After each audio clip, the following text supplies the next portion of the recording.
மனிதனின் நிரந்தர தேடல். ஸ்ரீ ஸ்ரீ பரமஹம்ச யோகானந்தர். கண்ணுக்கு புலனாகாத மனிதன். மனிதன் கண்ணுக்கு புலப்படாதவன் என எண்ணுவது சிறிதும் பொருந்தாமல் உள்ளது. ஒவ்வொரு நாளும் ஒரு ஸ்தூல சரீரமாக நமக்கு நாமே தென்படுகிறோம். ஆனாலும் நமது அடிப்படையான கண்ணிற்கு புலனாகாத தன்மையை பல வழிகளில் நாம் வெளிப்படுத்துகிறோம். உதாரணமாக, உங்கள் கண்களை மூடுங்கள். உங்களுடைய வடிவம் உங்களுக்கு புலனாகவில்லை. நீங்கள் இருக்கிறீர்கள் என்பது உங்களுக்கு எப்படி தெரியும்? உங்களுக்கு உடலின் எடையை பற்றிய உணர்வு உள்ளது. உங்களால் கேட்க, முகர, ருசிக்க மற்றும் தொட முடிகிறது. இருப்பினும் வெறும் எண்ணங்கள் என்ற வகையில் மட்டுமே உங்களுக்கு நீங்கள் நிஜமாக உள்ளீர்கள். அநேக எண்ணங்கள் சுற்றி வலம் வரும் கண்ணிற்கு புலனாகாத ஒரு மையமே. நீங்கள் இப்போது கண்களை திறங்கள். நீங்கள் உங்களை காணும் அந்த வடிவமோ அல்லது மூடிய கண்களுடன் தற்பொழுது தான் நீங்கள் உணர்ந்திருந்த அந்த உள் வடிவமா? கண்ணுக்கு புலப்படும் மனிதன் முக்கியத்துவம் குறைந்தவன். கண்ணுக்கு புலப்படாத ஆன்மா அல்லது உயிர் அதிக முக்கியமானது. நித்திரையின் போது கண்ணுக்கு புலப்படும் மனிதனை பற்றிய உணர்வு உங்களிடம் இல்லை என்றாலும் உங்களை பற்றி நீங்கள் உணர்ந்து இருக்கிறீர்கள். ஏனெனில் விழித்து எழுந்ததும் நன்றாக தூங்கினீர்களா அல்லது குறைவாக தூங்கினீர்களா என்பது உங்களுக்கு தெரிகிறது.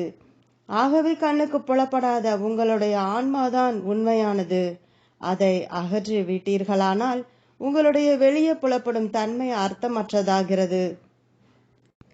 கண்ணுக்கு புலப்படாத ஆன்மா இல்லாமல் உடல் பயனற்ற ஒரு பிரேதத்தை போன்று ஆகிவிடுகின்றது.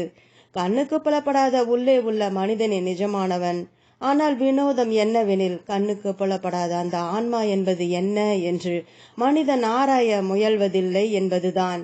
தன் உடலின் வெளி தோற்றத்தை பற்றியும் அதன் நலத்தை பற்றியும் இடைவிடாமல் சிந்தித்த வண்ணமிருந்து காணப்படாத ஆன்மா உண்மையானது என்று பகுத்தறிய முற்படாமல் அவன் காணக்கூடிய வடிவில் மட்டுமே அதிக அக்கறை கொண்டிருக்கிறான். ஸ்தூல உடலுக்குள் ஆனாலும் ஸ்தூல கண்களுக்கு புலப்படாமல் அதை முழுவதும் ஒத்துள்ள ஓர் ஒளி உடம்பு, அதாவது ஆன்மாவை மூடி உள்ள சூட்சும உரை உள்ளது. உங்களுடைய விரல்களில் ஒன்று வெட்டுப்பட்டு விட்டால் அது இன்னும் அங்கே இருப்பதாகவே நீங்கள் உணர்கிறீர்கள். ஒரு அங்கத்தை இழந்துவிட்ட எவரும் இந்த உணர்வை அறிவர். உடலின் சகல பாகங்களுக்கும் கண்ணுக்கு புலப்படாத சூட்சும பாகம் உண்டு. உங்களுடைய ஸ்தூல இதயத்திற்கு பின்னால் கண்ணுக்கு புலப்படாமல் ஒரு இதயம் உள்ளது. அது இல்லை என்றால் உங்களுடைய இதயம் துடிக்காது. நீங்கள் பார்ப்பது, கேட்பது ஆகியவற்றிற்கான கண்ணுக்கு புலனாகாத அங்கங்களையும், கண்ணுக்கு புலனாகாத ஒரு மூளையையும், கண்ணுக்கு புலனாகாத எலும்புகளையும் நரம்புகளையும் பெற்றிருக்கிறீர்கள். ஒளி மற்றும் சக்தியின் திசுக்களினால் ஆன இந்த பாகங்கள் கண்ணுக்கு புலனாகாத மனிதனின் சூட்சும உடலை அமைக்கின்றன. ஒளியாலும் சக்தியாலும் ஆக்கப்பட்டுள்ள அதன் வடிவம் மிக அதிக நுட்பமாக இருப்பதை தவிர சூட்சும உடல் மிக துல்லியமாக ஸ்தூல உடலை போன்றே தோற்றமளிக்கிறது. நீங்கள் உடல் ரீதியாக பாதிக்கப்பட்டுள்ள போது என் பார்வை போய்விட்டது அல்லது நான் ஒரு கரத்தை இழந்து விட்டேன் என கூறக்கூடாது. பார்வைக்கு தென்படாத உங்களுடைய கண்களும் கரங்களும் இன்னும் உள்ளன. உங்களுடைய ஸ்தூல கரம் செயலிழந்து இருந்தாலும் உங்களுடைய கண்ணுக்கு புலனாகாத கரம் பலவீனமடையவில்லை. உடல் உறுப்புகளின் நோயால் கண்ணுக்கு தெரியாத உறுப்புகள் எந்த விதத்திலும் பாதிக்கப்பட்டுள்ளதாக ஒருபோதும் நம்பாதீர்கள். ஏனெனில் அறிவு திறம் வாய்ந்த ஜீவ சக்தி ஸ்தூல உடல் உறுப்புகளுக்குள் பாய்வதை உங்களுடைய எதிர்மறையான எண்ணம் தடை செய்யும். மின்னோட்டங்கள் ஒரு கம்பியின் ஊடாக செலுத்தப்படுகின்றன. இவற்றில் எது அதிக முக்கியமானது? கம்பியா அல்லது மின் சக்தியா? கம்பியானது மின்சக்தியை கடத்துவதற்காக மட்டுமே இருக்கிறது. கம்பிக்காக மின்சக்தி இருக்கவில்லை. அவ்வாறே உடலானது ஆன்மாவாகிய கண்ணுக்கு புலப்படாத மனிதனுடைய உபயோகத்திற்காகவே இருக்கிறது. அவன் உடலுக்காக இல்லை. இருப்பினும் கண்ணுக்கு புலனாகாத ஆன்மா அங்கே தங்கி இருப்பதற்கு பூத்த உடல் குறிப்பிட்ட ஒரு தகுதியான நிலையில் கட்டாயம் இருக்க வேண்டும். இந்த கண்ணுக்கு புலப்படாத ஆன்மா உடலுடன் கட்டப்பட்டிருப்பது என்ன பரிதாபம்! அங்கனம் இல்லாமல் இருந்திருந்தால் நாம் நீர்மேல் நடந்தும் வானத்தில் பறந்தும் பின்பு பூத்த உடலுக்கு திரும்பி வந்துவிடவும் முடிந்திருக்கும். கண்ணுக்கு புலனாகாத ஆன்மாவின் சூட்சும உடல் அதன் ஒத்த ஸ்தூல பாகங்களை விட மிக அதிகமான புலன் உணர்வுகளை பெற்றிருக்கிறது. பல குறைபாடுகள் கொண்டுள்ள ஸ்தூல தேகத்தை விட சில வழிகளில் மேம்பட்ட இயந்திரங்களை மனிதன் கண்டுபிடித்துள்ளான். ஆனால் கண்ணுக்கு புலனாகாத சூட்சும உடலை பற்றிய உங்கள் உணர்வு நிலை விருத்தி அடையும் போது பூத்த உடலின் செவிகள் கேட்க முடியாததை அது கேட்கும் என்பதையும், பூத்த உடலின் கண்கள் பார்க்க முடியாததை அது பார்க்கும் என்பதையும் நீங்கள் தெரிந்து கொள்வீர்கள். ஐம்புலன்களின் எல்லைக்கு அப்பால் வெகு தொலைவிலுள்ள பொருட்களை அதனால் நுகரவும் ருசிக்கவும் தொட்டு உணரவும் முடியும். மேலும் அதை நினைத்தவுடன் பெரியதாகவோ அல்லது சிறியதாகவோ சினிமா திரையில் விழும் படங்களை, சினிமா பட காட்சி இயந்திர அறை ப்ரொஜெக்ஷன்ஸ் பூத்தில் உள்ள மனிதரை போல எவ்வளவு சிறியதாகவோ அல்லது பெரியதாகவோ ஆக்க முடியுமோ அதுபோல் நீங்கள் செய்ய முடியும். தேக மின் விளக்கை ஒளிரச் செய்யும் மின் சக்தியை ஆராயுங்கள். நீங்கள் எப்பொழுதும் ஸ்தூல தேக மின் விளக்கையோ காத்து வருகிறீர்கள். அந்த மின் விளக்கை ஒளிரச் செய்யும் மின் சக்தியை ஆராய்வது எவ்வளவு அற்புதமாக இருக்கும் என்பதை எப்போதாவது சிந்தித்துள்ளீர்களா? கண்ணுக்கு புலனாகும் மனிதன் அடிப்படையில் ஒரு கடையில் விலைக்கு வாங்கக்கூடிய 16 ரசாயன மூல பொருட்களால் ஆக்கப்பட்டுள்ளான். உங்களுடைய உடல் ஏறக்குறைய 90 சென்டிற்கான மதிப்பை மட்டுமே உடையது. வியாபாரம் அந்தமான நேரங்களில் அதன் மதிப்பு இன்னும் குறைவு. கண்ணுக்கு புலனாகாத மனிதனுடன் ஏன் ஒரு நல்ல அறிமுகத்தை வளர்த்து கொள்ளக்கூடாது? அவன்தான் ஆற்றலையும் அன்பையும் பெற்றிருப்பவன். அவனில்லாமல் கண்ணிற்கு புலப்படும் மனிதன் அவன் ஆக்கப்பட்டுள்ள ரசாயன பொருட்களை தவிர வேறொன்றையும் பெற்றிருக்கவில்லை. உங்களுடைய கவனம் என்னும் ஒளி வட்டத்தை வரம்பிற்குட்பட்ட கண்ணுக்கு தெரியும் மனிதனிடமிருந்து விலக்கி உள்நோக்கி திருப்புங்கள். பூத்த உடல் முதுகு வலிகளையும் வயிற்று வலிகளையும் உடையது. அது முதுமையில் படிப்படியாக சீர்கெடுதலுக்கு ஆளாகிறது. எப்பொழுதும் ஏதோ ஒன்றிற்காக அழுது கொண்டும் புலம்பிக் கொண்டும் உள்ள ஒரு மிருகம். கண்ணுக்கு தெரியும் மனிதன் கீழே மோசமாக விழுந்தால் அவன் அதை தாங்க மாட்டான். அத்துடன் அவன் சில சமயங்களில் சிறு தொல்லைகளை கண்டும் பின் வாங்குகிறான். கண்ணுக்கு புலனாகாத மனிதன் எதனாலும் புண்பட மாட்டான். அவன் சுதந்திரமானவன். பூத்த உடலின் சகல தொல்லைகளையும் அவனால் அகற்றிவிட முடியும். உங்களுக்குள் உள்ள கண்ணுக்கு புலனாகாத மனிதன் நீங்கள் யாராக இருக்கிறீர்களோ அவனைதான். பகவத்கீதை அத்தியாயம் 11 ஸ்லோகம் 17. அனைத்து பொருட்களிலும் ஊடுருவி பறந்துள்ள அந்த பரம்பொருள் அழியாதவன். மாற்ற முடியாத இந்த பரம்பொருளை அழிக்கும் சக்தி எதற்கும் இல்லை. நீங்கள் உங்களை தேகம்தான் என நினைக்கிறீர்கள். ஆனால் நீங்கள் அப்படி இல்லை. ஒரு பனிக்கட்டி துண்டை திரவமாக உருக்க முடியும். அதன் பின்பு அதை ஆவியாக்குவதன் மூலம் மறையச் செய்யவும் முடியும். இச்செயற்பாட்டை தலைகீழாக திருப்பி ஆவியை திரவமாக சுருக்கவும் திரவத்தை மீண்டும் ஒரு முறை பனிக்கட்டையாக திட ரூபத்தில் உறையவும் செய்ய முடியும். சாதாரண மனிதன் இதை போன்ற மாற்றங்களை தனது தேக அணுக்களுடன் செய்வதற்கு இன்னும் கற்றுக்கொள்ளவில்லை. மனிதனுடைய உடல் இறைவனின் 35 எண்ணங்களால் ஆக்கப்பட்டுள்ளது. 16 சட மூலப்பொருட்களால் ஆன மனித உடல் 2 உடல்களை கொண்டுள்ள மின்னோட்டங்களால் ஆக்கப்பட்ட சூட்சும தேகம் ஒன்று, எண்ணங்களால் ஆக்கப்பட்ட காரண தேகம் ஒன்று. கண்ணுக்கு புலனாகாத மனிதனின் நிழலை விட மேலாக வேறொன்றும் இல்லை. உங்களுடைய சூட்சும ஒளிவடிவம் 19 மூல வஸ்துக்களை கொண்டுள்ளது மற்றும் உங்களுடைய கண்ணுக்கு புலனாகாத காரண வடிவம் 35 எண்ணங்களால் ஆக்கப்பட்டுள்ளது. உங்களுடைய சூட்சும சரீரத்தின் 19 மின் மூல வஸ்துக்களை உண்டாக்கிய 19 எண்ணங்கள் மற்றும் உங்களுடைய பூத்த உடலின் 16 ஸ்தூல சட வஸ்துக்களை உண்டாக்கிய 16 எண்ணங்கள். இறைவன் இரும்பு, பொட்டாசியம் மற்றும் இதர ரசாயன மூல வஸ்துக்களை முதலில் எண்ணத்தில் படைத்தான். பின்பு உங்களுடைய பூத்த உடலை உண்டாக்குவதற்கு அவற்றை சட பொருட்களாக உருவாக்கினான்.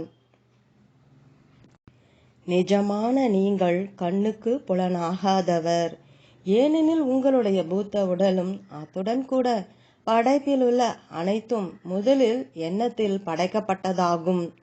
ஆகவே உங்கள் சரீரம் அடிப்படையில் 35 எண்ணங்களை கொண்ட ஒரு காரண வடிவமாகும். இது ஒளி மற்றும் சக்தியின் 19 மூல வஸ்துக்களால் ஆன சூட்சும சரீரத்திற்குள் அமைந்துள்ளது. இந்த சூட்சும சரீரம் திரும்பவும் 16 ரசாயன மூல வஸ்துக்களால் ஆன ஸ்தூல சரீர கூட்டில் அடைக்கப்பட்டுள்ளது. நீங்கள் இறக்கும்போது கண்ணுக்கு புலனாகும் ஸ்தூல உடல் மறைந்துவிடும். ஆனால் உங்களுக்குள் உள்ள கண்ணுக்கு புலனாகாத ஆன்மாவின் சூட்சும சரீரம் உங்களுக்கு நிஜமானதாக இருக்கும். அப்போது உங்களுடைய சூட்சும வடிவத்தை பற்றி உங்களுக்கு தெரிய வரும். உயர்ந்த ஆன்மீக முன்னேற்றத்தின் மூலமாக உங்களுடைய நுட்பமான சூட்சும தேகம் 35 எண்ணங்களாக குறைக்கப்படலாம் என்பதையும், மேலும் அந்த 35 எண்ணங்களின் பின்னணியில் உள்ள உங்களுடைய உணர்வு நிலைதான் மெய்மையானது என்பதையும் காண்பீர்கள். ஏனெனில் உங்களுடைய உணர்வு நிலை அல்லது ஆன்மா இறைவனின் பிரபஞ்ச உணர்வு நிலையின் ஒரு பொறியே ஆகும். நீங்கள் ஒரு திரைப்படத்தை பார்த்து கொண்டிருக்கும் போது திரையில் பல உருவங்களை நீங்கள் காண்கிறீர்கள். ஆனால் நீங்கள் நிமிர்ந்து பார்த்தால் அந்த உருவங்களை திரையில் வீசும் ஒரே ஒரு ஒளிக்கற்றையை மட்டுமே நீங்கள் காண்கிறீர்கள். அதுபோலவே நிலம், நீர், நெருப்பு, காற்று, ஆகாயம் ஆகிய அதிர்வுறும் படைப்பு மூல வஸ்துக்களின் 5 சக்தி ஓட்டங்கள் மூளையிலிருந்து பாய்ந்து படைப்பு திரையின் மீது இந்த ஸ்தூல சரீரத்தை உருவாக்குவதற்காக சுருங்குகின்றன. பிரபஞ்ச அதிர்வு அல்லது ஓம் எனும் நாதம் நிலம், நீர், நெருப்பு, காற்று, ஆகாயம் ஆகிய ஐம்பூதங்களை வெளிப்படுத்துவதின் வாயிலாக மானுட சரீரம் உட்பட அனைத்து ஸ்தூல படைப்பையும் நிர்மாணிக்கின்றது. இவை அறிவு திறமுள்ள அதிர்வலை ஆற்றல்களாகும். மூல வஸ்துவான நிலம் இல்லையேல் சடப்பொருளின் திடநிலை இருக்காது. மூல வஸ்துவான நீர் இல்லையேல் திரவ நிலை இருக்காது. மூல வஸ்துவான காற்று இல்லையேல் வாயு நிலை இருக்காது. மூல வஸ்துவான நெருப்பு இல்லையேல் வெப்பம் இருக்காது. மூல வஸ்துவான ஆகாயம் இல்லையேல் பிரபஞ்ச திரைப்பட காட்சியை உருவாக்குவதற்கான பின்னணி திரை இருக்காது. படைப்பு திறன் வாய்ந்த பிரபஞ்ச அதிர்வு மனிதனுக்குள் முகுளத்தின் வழியாக நுழைகின்றது. அதன் பின்பு மூலாதாரம் நிலம், சுவாதிஷ்டானம் நீர், மணிபூரகம் நெருப்பு, அநாகதம் காற்று, விசுப்தி ஆகாயம் ஆகிய கீழாக அமைந்துள்ள 5 சக்கரங்களின் செயல்பாட்டினால் 5 ஆதார ஓட்டங்களாக பிரிக்கப்படுகின்றன. திரைப்படங்கள் வழக்கமாக மௌனமானவையாக இருந்தன. தற்சமயம் ஒலி உள்ளது. அத்துடன் ஒரு பூந்தோட்டத்தை நீங்கள் திரையில் காணும்போது அதிலுள்ள மலர்களின் நறுமணத்தையும் நுகரும் வகையில் மனங்களை பற்றியும் அவர்கள் ஆராய்ச்சி செய்து கொண்டிருக்கின்றனர். ஒளியினால் உருவாக்கப்படும் அந்த வடிவங்கள் தொடுவதற்கும் ருசிப்பதற்கும் கூட உண்மையானவையாக ஆக்கப்படுமானால் நீங்கள் இறைவனுடைய படைப்பின் 5 வித அம்சங்களை உருவாக்கிவிட்டிருப்பீர்கள். மனிதன் எந்த ஐம்புலன்கள் வாயிலாக படைப்பை உணர்ந்தறிகிறானோ அவை தம்முடைய ஒத்த பகுதிகளை 5 ஆதார மின்சாரங்களில் ஆகாயம் ஒளி, காற்று தொடுதல், நெருப்பு பார்வை, நீர் ருசி, நிலம் மனம் ஆகியவற்றை கொண்டுள்ளன. இவற்றிலிருந்தே படைப்பு உருவாக்கப்பட்டது. ஒரு நாள் முழு உலகமும் உங்களுக்கு ஒரு விதமான திரைப்படமாக ஐம்புலன் உணர்வுகளுக்கும் உண்மையாக இருக்கும் ஒளி வடிவங்களாக தோன்றும். உலகில் தற்சமயம் நிகழ்ந்து கொண்டிருக்கும் கொடூரங்கள் பெருங்கவலை கொள்ளும்படி நிஜமானவையாக உள்ளன.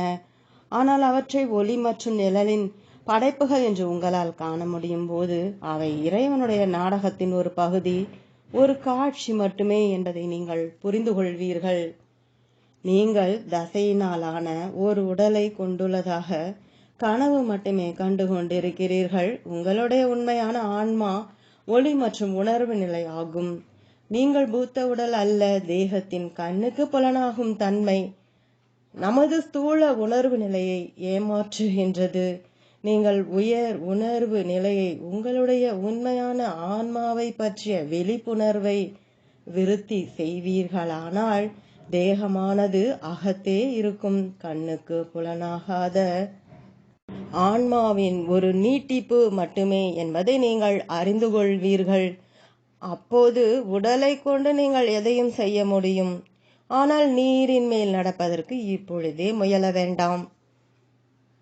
திரைப்பட அரங்கில் நீங்கள் திரையில் உள்ள வடிவங்களில் முற்றிலுமாக ஆழ்ந்துள்ளீர்கள். அவைகள் எவ்வளவு நிஜமாக தோன்றுகின்றன. அந்த வடிவங்களில் திரையில் தோற்றுவிக்கும் உங்கள் தலைக்கு மேலாக செல்லும் ஒளியை பற்றிய உணர்வு உங்களுக்கு இல்லை. ஆனால் நீங்கள் மேலே நோக்குவீர்களானால் கண்ணுக்கு புலனாகாததிலிருந்து கண்ணுக்கு புலனாவது வெளிப்பட்டு கொண்டிருக்கின்றது. திரையில் தோன்றும் வடிவங்கள் அனைத்தும் திரைப்பட இயந்திர அறையிலிருந்து வெளிப்படுகின்ற அந்த ஓர் ஒளியிலிருந்தே வெளியாகின்றன என்பதை அறிவீர்கள். அந்த ஒளிக்கும் படங்களுக்கும் இடையே உள்ள வித்தியாசம் என்ன? அந்த ஒளி இல்லாமல் இருந்தால் அந்த படங்கள் தோற்றுவிக்கப்பட்டிருக்க முடியுமா?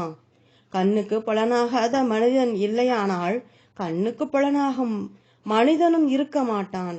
கண்ணுக்கு புலனாகாத மனிதன் ஸ்தூல உருவத்தை விட்டு அகலும் போது உடல் சிதைந்து விடுகின்றது. கண்ணுக்கு புலனாகும் மனிதனுக்கும் கண்ணுக்கு புலனாகாத மனிதனுக்கும் இடையே உள்ள நுட்பமான உறவை புரிந்து கொள்பவர்கள் ஸ்தூல உடலை நினைத்தவுடன் சிதைக்கவும் தோற்றுவிக்கவும் முடியும். இறை ஞானம் எய்த பெற்ற பெரிய மகான்கள் தாம் விரும்பும் எந்த வடிவத்தையும் தாம் நினைத்தவுடன் உருவாக்குவதற்கு அணுக்களை ஒழுங்குபடுத்தும் வல்லமை உடையவர்கள். நாம் உண்மையாக கண்ணுக்கு புலனாகாதவர்கள் அல்லது ஆன்மாக்கள் என்பதை மேன்மேலும் உணர்ந்து கொள்ள போகின்ற அந்த பரிணாம வளர்ச்சியின் காலகட்டத்திற்கு நாம் வந்து கொண்டிருக்கின்றோம். கண்ணுக்கு புலனாகாத மனிதன் துயரத்திலிருந்தும் மரணத்திலிருந்தும் விடுதலை பெற்றவன். நோய், காயம், வறுமை, பசி மற்றும் மரணம் ஆகிய துயரங்களுக்கு தேகம் கட்டுப்பட்டுள்ளதால் கண்ணுக்கு புலனாகும் தசையாலான இந்த தேக உணர்வு நிலையில் மட்டும் வாழ்வது ஆன்ம ரீதியாக தாமதப்படுவதாகும். நாம் நம்மை இந்த கண்ணுக்கு புலனாகின்ற பலவீனமான அழியக்கூடிய தேகம் என எண்ணுவதற்கு விரும்பக்கூடாது. நமக்குள் உள்ள கண்ணுக்கு புலனாகாத மனிதனை காயப்படுத்துவோ அல்லது கொல்லவோ முடியாது. தெரிந்திருக்காத இறப்பற்ற நம்முடைய இயல்பை நாம் தெரிந்து கொள்வதற்கு அதிக முயற்சியை எடுக்க வேண்டாமா? கண்ணுக்கு புலனாகாத இந்த ஆன்மாவை பற்றிய அறிவை நாம் அதிகரித்து கொள்வதன் மூலம் மகிமை வாய்ந்த மகான்கள் செய்வது போல் கண்ணுக்கு புலனாகும் மனிதனை நாம் கட்டுப்படுத்த வல்லவர்கள் ஆவோம். கண்ணுக்கு புலனாகும் மனிதன் கவலையில் ஆழ்ந்துள்ள போதும் கூட தான் அகத்தே இருக்கும் கண்ணுக்கு புலனாகாத மனிதன் என்ற வகையில் தனது தெய்வீக சக்திகளை உணர்ந்துள்ளவன் தேக ரீதியான துயரங்களிலிருந்து விடுபட்டு இருக்க முடியும். இப்படிப்பட்ட கட்டுப்பாட்டை நீங்கள் எப்படி பெறுவீர்கள்? நீங்கள் முதலாவதாக அதிக அளவில் மௌனமாக வாழ கற்றுக்கொள்ள வேண்டும். தியானிக்க கற்றுக்கொள்ள வேண்டும். ஆரம்பத்தில் இது உற்சாகமற்றதாக தோன்றக்கூடும். நீங்கள் கண்ணுக்கு புலனாகும் இந்த தேகத்தினுடைய முடிவற்ற தொல்லைகள், ஆசைகள் மற்றும் தேவைகளை விட வேறெதை பற்றியும் சிந்திப்பது கடினமாக தோன்றும் அளவிற்கு அதனுடன் வெகு நெருக்கமான தொடர்பு வைத்துள்ளீர்கள். ஆனாலும் முயற்சி செய்யுங்கள். உங்களுடைய கண்களை மூடிக்கொண்டு, நான் இறைவனின் வடிவில் படைக்கப்பட்டுள்ளேன். எனது உயிர் எந்த வகையினாலும் அழிக்கப்பட முடியாதது. நான் என்றும் நீடித்துள்ள கண்ணுக்கு புலனாகாத மனிதன் என திரும்ப திரும்ப கூறுங்கள். அனைத்தும் ஓர் எண்ணத்தின் விளைவே. பரம்பொருள் சுதந்திரமானதை போன்று இறைவனின் பிரதிபிம்பத்தில் படைக்கப்பட்டுள்ள கண்ணுக்கு புலனாகாத மனிதனும் சுதந்திரமானவன். கண்ணுக்கு புலனாகும் மனிதனின் உலகின் சகல தொல்லைகளும் குறைபாடுகளும் உள்ளன. நமது தேகத்தை பற்றிய உணர்வு நமக்கு இருக்கும் தருணங்களிலெல்லாம் நாம் தேகத்தினுடைய வரம்புகளுடன் பிணைக்கப்படுகின்றோம். எனவேதான் பெரிய மகான்கள் நம் கண்களை மூடி கண்ணுக்கு புலப்படாத ஆன்மாவின் மீதான தியானத்தின் மூலம் நம் பூத்த உடல்கள் செய்யக்கூடியவற்றுடன் நாம் கட்டுப்பட்டிருக்கவில்லை என்பதை நமக்கு நாமே நினைவூட்டி கொள்ளுமாறு போதிக்கிறார்கள். நான் ஆழ்ந்த நம்பிக்கையுடன் இவ்வாறு வலியுறுத்தி கூறுவது வழக்கம். நான் எனது பூத்த உடலால் கட்டுப்படுத்தப்படவில்லை. நான் எங்கு செல்ல விரும்பினாலும் அக்கணமே நான் அங்குள்ளேன். நீங்கள் அது ஓர் எண்ணம் மட்டுமே என சொல்லக்கூடும். நல்லது, எண்ணம் என்றால் என்ன? நீங்கள் காணும் அனைத்தும் ஓர் எண்ணத்தின் விளைவே.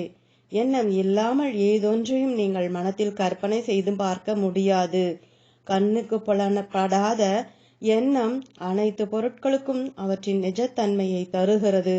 ஆகவே நீங்கள் உங்கள் எண்ணத்தின் செயற்பாடுகளை கட்டுப்படுத்த முடியுமானால் நீங்கள் எதையும் கண்ணுக்கு புலப்படும்படி செய்ய முடியும். உங்களுடைய ஒருமுகப்படுதலின் சக்தியால் அதை உருவாக்க முடியும். நீங்கள் உங்கள் கண்களை மூடினால் உங்களுடைய தேகத்தை நீங்கள் காண முடியாது. இருந்தாலும் அது உங்களுக்கு நிஜமாக உள்ளது. கண்ணுக்கு புலனாகாத ஆன்மாவை நீங்கள் காண முடியாது என்பதற்காக அது பொய் என்று நீங்கள் ஏன் எண்ண வேண்டும்? தியானத்தில் மூடிய கண்களின் பின் உள்ள இருளினுள் உற்று நோக்கி உங்கள் கவனத்தை உங்களுக்குள் உள்ள கண்ணுக்கு புலனாகாத ஜீவனாகிய ஆன்மாவின் மீது மையப்படுத்துகிறீர்கள்.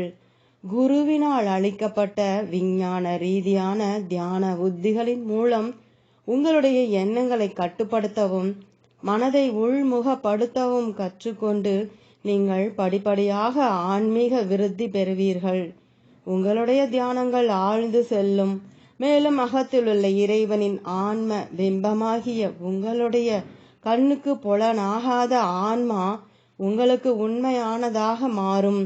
ஆன்ம ஞானத்தின் இந்த ஆனந்த விழிப்புறுதலில் மிகவும் நிஜமானதாக இருந்த வரம்பிற்குட்பட்ட தேக உணர்வு நிலை நிஜமற்றதாகி விடுகிறது. உங்களுடைய உண்மையான வெல்ல முடியாத ஆன்மாவையும் இறைவனுடனான அதன் ஒன்றுபட்ட தன்மையையும் கண்டுவிட்டதை நீங்கள் அறிவீர்கள். உங்களுடைய அழிவற்ற தன்மையை இப்பொழுதே அறிந்து கொள்ளுங்கள். கண்ணுக்கு புலப்படாத மனிதன் எவ்வாறு ஸ்தூல தேகத்துடன் ஸ்தூல உலகில் குறிப்பிட்ட அனுபவங்களுக்கான மனம் மற்றும் உணர்ச்சி ரீதியான ஆசாபாச கயிறுகளாகிய பந்தங்கள் மூலம் கட்டுப்பட்டு உள்ளான் என்பதையும் கூட நீங்கள் அறிந்து கொள்வீர்கள்.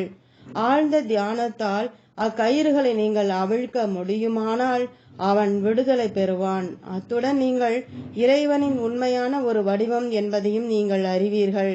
தேக உணர்ச்சிகள் மற்றும் சடப்பொருட்கள் எனும் காட்டில் கைதியாக பிடித்து வைக்கப்பட்டுள்ள அந்த கண்ணுக்கு புலப்படாத மனிதனை தேடுங்கள். கண்ணுக்கு புலப்படாத மனிதனையும் அவனுடைய வெளிப்புற ஸ்தூல உடல், அவனுடைய நடுத்தர ஒளி உடல் மற்றும் அவனுடைய உட்புற எண்ண உடல் ஆகியவற்றின் அதிசயத்தையும் நீங்கள் புரிந்து கொண்டு விட்டவுடன் நீங்கள் எவ்வளவு அற்புதமான ஒரு படைப்பு என்பதை அறிந்து கொள்வீர்கள். அந்த கண்ணுக்கு புலனாகாத உங்கள் மீது ஒருமுகப்படுங்கள். கண்ணுக்கு புலப்படும் மனிதன் ஒரு மாயையே. அகத்தை இருக்கும் புலப்படாத மனிதனே உண்மையானவன். இதை நீங்கள் அறியும் போது எலும்பும் தசையும் நீங்கள் அல்ல. நீங்கள் அழிக்க முடியாத கண்ணுக்கு புலனாகாத மனிதன் என்பதை தெரிந்து கொள்வீர்கள். நீங்கள் இறக்க முடியாது. முதுமை அடைவதையும் மயானத்திற்கு ஆயத்தமாய் இருப்பதையும் பற்றிய எண்ணங்களில் இனிமேலும் ஈடுபடாதீர்கள். இறப்பற்ற நினைவுக்காக நீங்கள் உங்களை தயார் மட்டுமே செய்து கொண்டிருக்கிறீர்கள். எதுவும் இறப்பதில்லை. என்ன கருத்தாலான உங்களுடைய தேகத்தின் பூர்வாங்க வடிவம் எப்பொழுதும் விண்வெளியில் உள்ளது. இறந்து போகின்ற உங்களுடைய அன்புக்குரியவர்கள் இருக்கும் சூட்சும உலகில் அவர்களுடைய நுட்பமான வடிவங்களை காண்பதற்கு தேவையான மன ஒருமுகப்படும் சக்தி உங்களிடம் இல்லாததால் அவர்கள் என்றென்றைக்குமாக மறைந்து விட்டனர் என நினைக்கிறீர்கள். இந்த உண்மைகளில் உங்கள் மனதை இருத்தி உங்களுக்கு அமைதியான தருணம் கிடைக்கும் போதெல்லாம் அவற்றை மீண்டும் மீண்டும் உங்களுக்கே கூறிக்கொள்ளுங்கள். நான் இறைவனுடைய எண்ணத்தில் ஆன மூல வடிவத்தின் அச்சு. இறைவனின் ராஜ்யத்தில் என்றும் திரியும் நான் நித்தியமானவன். நீங்கள் அந்த இறப்பற்ற கண்ணுக்கு புலனாகாத மனிதன், மேலும் என்றும் அவ்வாறே இருப்பீர்கள். உங்களுடைய அழிவற்ற தன்மையை இப்பொழுதே ஏன் அறிந்து கொள்ளக்கூடாது? இருமை தன்மையுடைய இவ்வுலகம் உண்மையானது என்று எண்ணுமாறு உங்களுடைய 2 ஸ்தூல கண்கள் உங்களை ஏமாற்றுகின்றன. உங்களுடைய ஆன்மீக கண்ணை திறந்து உங்களுடைய கண்ணுக்கு புலனாகாத வடிவத்தை காணுங்கள். ஆகத்தின் அமைதியில் உங்கள் ஆன்மீக கண் திறந்திருந்தால் கண்ணுக்கு புலப்படாதது புலப்படுவதாகிறது. நீங்கள் சிந்தித்து கொண்டும் கனவு கண்டு கொண்டும் அல்லது ஆழ்ந்து ஒருமுகப்பட்டு கொண்டும் இருக்கும் பொழுதெல்லாம் நீங்கள் அந்த புலப்படாத மனிதன் ஆவீர். இறைவன் நிஜமானவன். கண்ணுக்கு புலப்படும் மனிதன் நிழலானவன். நிழலை மறந்துவிட்டு நிஜத்தை நினைவில் வைத்திருங்கள். கண்ணுக்கு புலப்படாத மனிதனுடன் இறைவனின் பிரதிபலிப்புடன் ஒன்றுபட்டிருங்கள். ஓம் தொடரும்.